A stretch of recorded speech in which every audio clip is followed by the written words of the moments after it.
Salut tout le monde, bienvenue dans cette toute nouvelle vidéo où je vais aborder un sujet que je ne traite pas d'habitude et qui est en plus très personnel. Après avoir fait plusieurs séances musicales et des séances cinématographiques, aujourd'hui je me fais une petite séance jeux vidéo. Je vais vous parler de ma toute première console et des jeux qui m'ont marqué. Aujourd'hui, c'est la vidéo de la Sega Master System 2. C'est parti!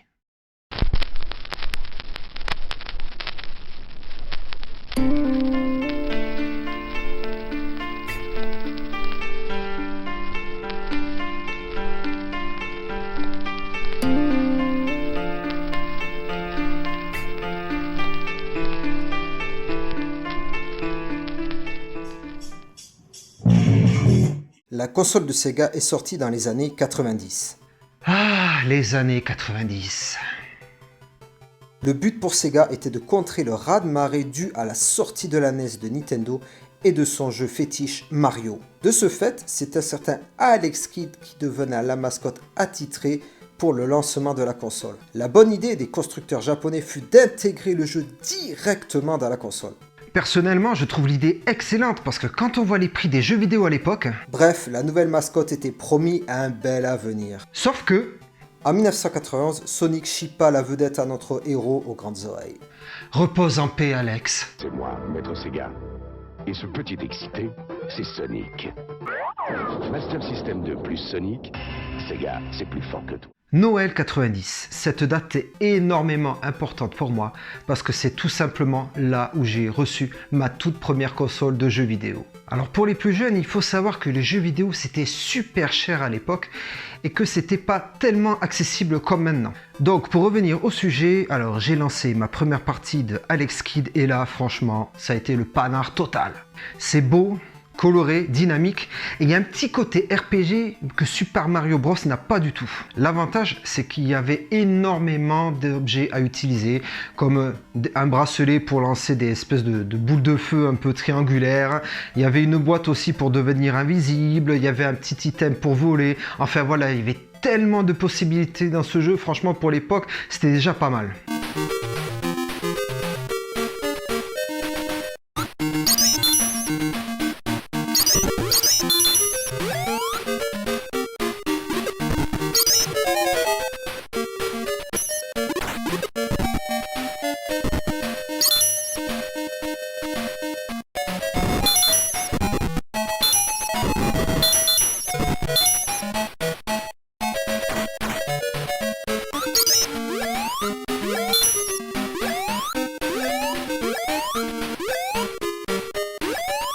Mais voilà, tu joues à Alex Kidd et tout d'un coup, tu tombes sur ça.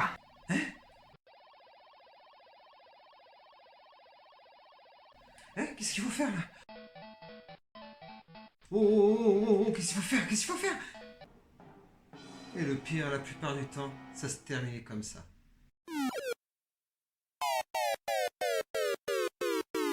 C'est nul! Ah ouais, vous vous souvenez de ça, hein?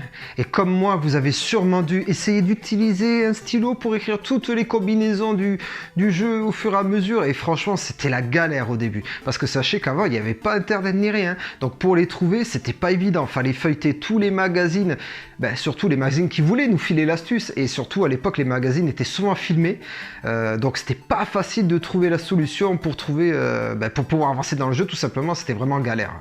Il y avait aussi ce petit secret qu'on se partageait dans la cour de récréation de l'école. Je sais pas, pour les plus anciens, si vous vous souvenez.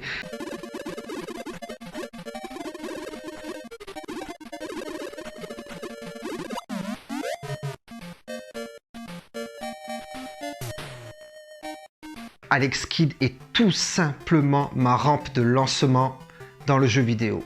Le deuxième jeu qui m'a énormément marqué, c'est le tout premier Astérix. C'est la Gaule.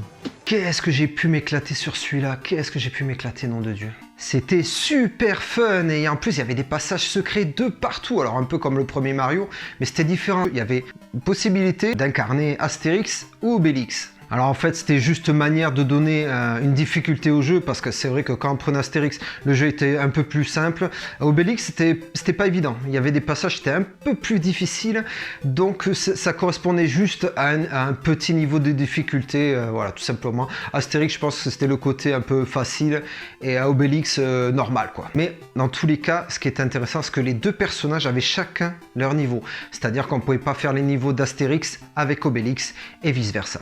On devait tout faire pour atteindre Rome et pour délivrer Panoramix du méchant César. On avait même droit à un niveau stage bonus avec Idéfix. Et mine de rien, vous savez, hein, en toute objectivité, il m'arrive quand même de refaire quelques parties de ce jeu.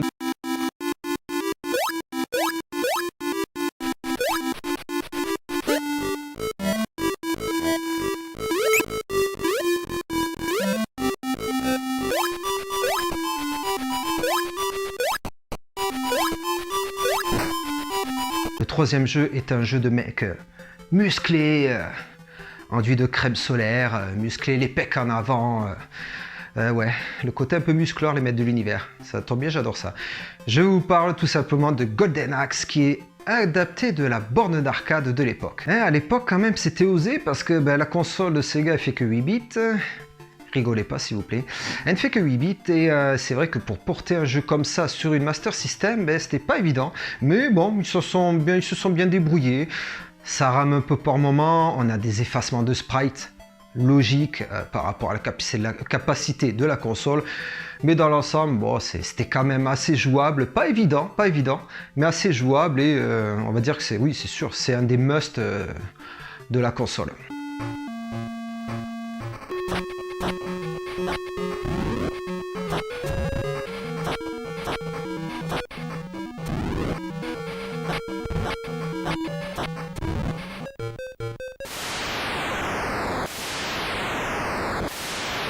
Forcément, le quatrième jeu, vous savez lequel c'est, hein, je l'ai mis en miniature. Et vous devez vous demander pourquoi je ne l'ai pas cité en premier. Tout simplement parce que c'est pas l'un des tout premiers que j'ai fait. Voilà. Donc forcément, je vais vous parler de... Votre corps vous appartient. Personne n'a le droit d'y toucher si vous vous y opposez. Que faire dans ces cas-là? 1. Vous dites non. 2. Vous évacuez le terrain. Et encore plus important, vous en parlez à des gens de confiance, comme à vos parents, vos professeurs ou à un agent de police. Sonic the Hedgehog. Ouais, Sonic le hérisson représente. Sonic a été adapté sur tous les supports de la console. Alors, il y a eu la Master System, Game Gear, Mega Drive, Mega CD, Saturn, Dreamcast, enfin voilà, sur toutes les consoles de Sega, forcément. Il a été aussi adapté sur des consoles rivales, on va dire, concurrentes de l'époque, donc la Nintendo, il y a quelques années en arrière. Donc Sonic est sorti sur Game Boy Advance. Ouais, ça fait bizarre quand même de voir Sonic chez Nintendo, c'est pas très normal tout ça. Et même si le passage de la 2D à la 3D a été très compliqué pour le hérisson, le personnage a toujours la cote, hein, même au niveau de la génération les plus jeunes d'aujourd'hui. Hein. Il a toujours la cote, forcément grâce aux films qui sont sortis. Bon, d'ailleurs, c'est vrai que j'ai pas fait de chronique sur les films, mais grâce à ces deux films, on peut dire que Sonic traverse les générations plus difficilement que Mario, ça faut être clair, c'est sûr, mais ça fait toujours plaisir de voir des gamins regarder Sonic et tout, et même jouer encore aux jeux de l'époque. Pour en revenir au jeu, forcément, hein, c'est le but de la vidéo, c'est tout simplement une tuerie. L'animation est fluide, les graphismes sont magnifiques, la maniabilité répond nickel, et les musiques voilà, sont devenues légendaires.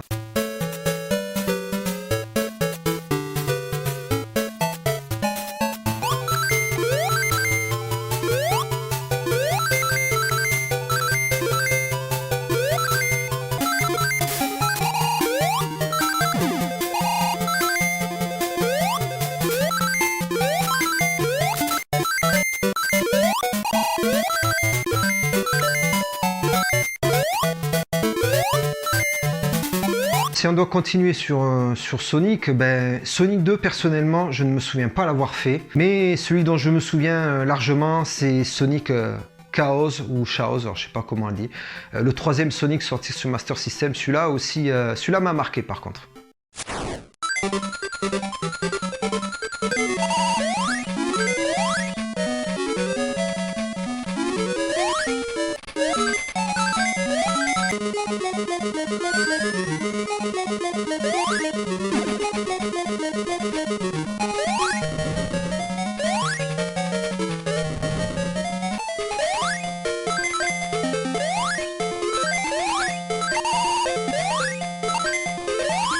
Celui-ci, j'ai failli l'oublier quand j'ai commencé à écrire cette vidéo, et pourtant c'est l'un des premiers jeux que j'ai eu sur la console. Je suis Batman. Batman Returns, sorti en même temps que le film tiré du même nom. Ce jeu est quand même, j'en ai un bon souvenir aussi, il était assez fun, malgré que au niveau des défauts, on va dire que les sprites étaient assez petits, que ce soit au niveau de Batman ou des ennemis, les graphismes étaient moyennas. Les musiques, par contre les musiques étaient très bonnes, c'était assez fluide aussi, mais même s'il y avait quelques petits ralentissements dans l'ensemble, bon, c'était un jeu assez moyen mais plaisant quand même.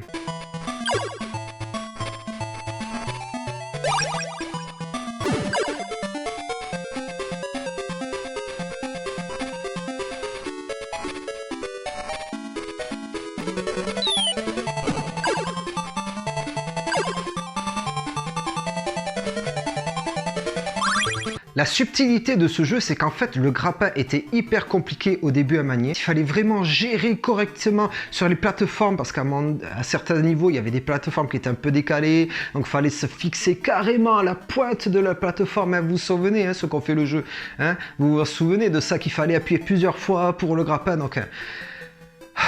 c'était compliqué. Tout le gameplay du jeu reposait carrément sur ça. Alors même si on ramassait des icônes qui nous permettaient d'augmenter la puissance de nos gadgets, mais le grappin était vraiment l'atout majeur du jeu, quoi. Il y avait 5 niveaux coupés en deux. Il y avait une partie un peu comme Astérix et Obélix, sauf que c'était représenté par les villes. On va dire un raccourci et un chemin plus long. Et c'est vrai que le chemin plus long était assez compliqué. Alors je l'avais fini celui-là, mais en niveau normal. Voilà, j'avais jamais fait... la partie la plus difficile, parce que c'était déjà assez compliqué. Alors pour terminer, on va dire le côté jeu qui m'ont marqué, je vais parler du dernier jeu que j'ai eu avant de passer à la Mega Drive. Il a une saveur particulière pour moi, parce que c'est un jeu vraiment que je rêvais d'avoir à l'époque, et parce que j'adorais tout simplement le style. Alors une petite parenthèse sur la Mega Drive vite fait, je l'ai eu assez tard par rapport à mes copains de l'époque.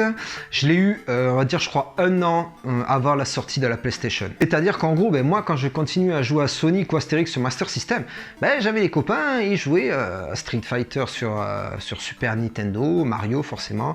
Sur Mega Drive, ils jouaient à, on va dire, à Shinobi, Shinobi 3, Aladdin, enfin voilà, et bien sûr Mortal Kombat, quoi. Mortal Kombat sort en 1992 sur toutes les consoles de l'époque. Malheureusement, je n'avais pas pu me faire ce petit plaisir à l'époque de jouer au premier Mortal Kombat sur Master System, et c'est vrai qu'avec le temps, je me dis que c'est pas plus mal en fait. Et c'était pas ouf, parce que la version arcade était vachement sanglante et tout, on avait droit à des fatalités avec des arrachages de tête, des gens brûlés vifs, enfin voilà, que du bonheur, quoi.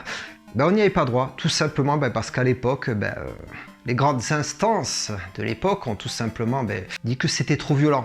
Logiquement, c'est logique, c'est logique. Donc du coup, il fallait rentrer un code.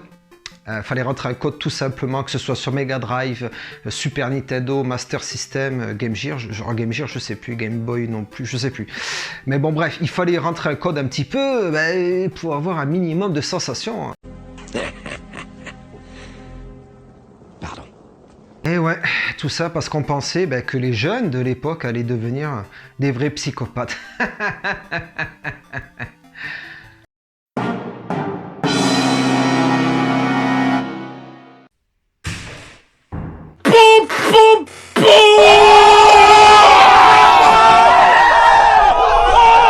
Grâce au succès du premier Mortal Kombat, Acclaim décide tout simplement de sortir une suite, et pareil sur toutes les consoles de l'époque. Et là, la différence, c'est qu'on avait droit au sang et aux fatalités. Et j'ai eu droit à ma version Master System. Vous imaginez même pas comme j'étais excité comme un fou. C'était mon papa qui me l'avait acheté.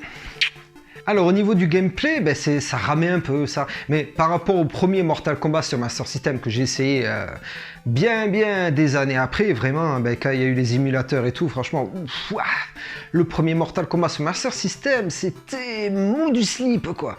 Alors que celui-là, C'était un peu plus fluide, bon, ça ramait un petit peu aussi, mais c'était largement jouable. Les sprites étaient assez gros. Le problème, c'est que voilà, bon, forcément, il y avait moins de personnages que les versions Super Nintendo et Mega Drive, dû bien sûr à la capacité de la console. On avait droit qu'à 2 niveaux et on avait droit qu'à une fatalité par personnage. Mais bon, dites-vous bien qu'en étant sur Master System et en étant fan de Mortal Kombat, franchement, moi, je prenais mon pied, mais totalement.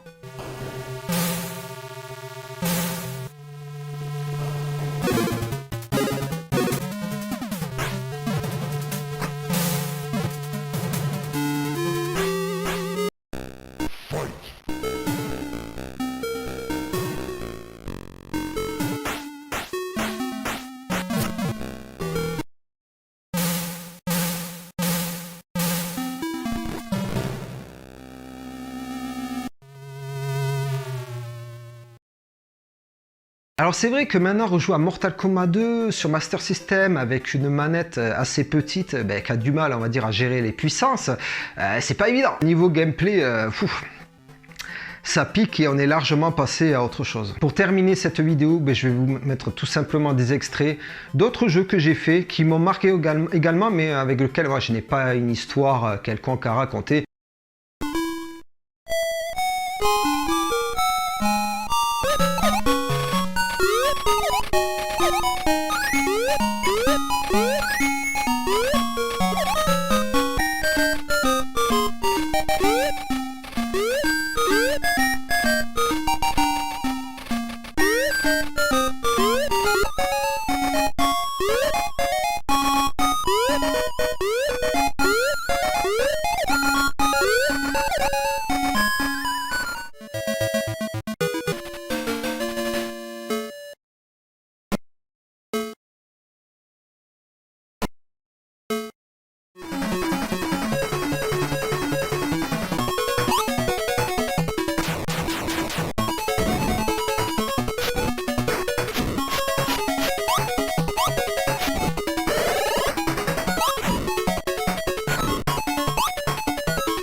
N'hésitez pas à me laisser des commentaires, mettez-moi les jeux qui vous ont marqué dans votre enfance, que ce soit sur Master System, Mega Drive ou Nintendo, ce que vous voulez. Et moi, écoutez, je vous retrouve très prochainement pour une prochaine vidéo. Ciao!